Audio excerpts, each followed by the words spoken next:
কারো কাছে, পৃথিবীর কোন সৃষ্টির কাছে যাররা পরিমাণ কিচ্ছু পাওয়ার আশা করবেন না। একটু আশা করবেন, আপনি কষ্ট পাবেন। কারো কাছে কোনো আশা করতে যায় না, শুধু আল্লাহর কাছে আশা করেন।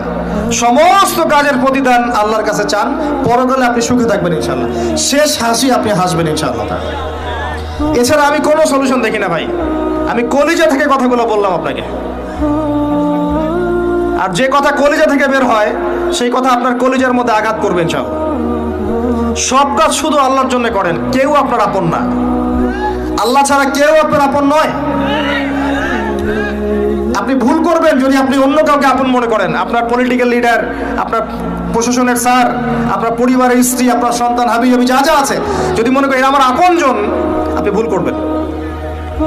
সবাই সবার স্বার্থ চেনে, সবাই সবার স্বার্থ চেনে। শুধু আল্লাহ আপনাকে নিঃস্বার্থভাবে ভালোবাসেন, আল্লাহ পাক স্বার্থ চান না। সারাটা জীবন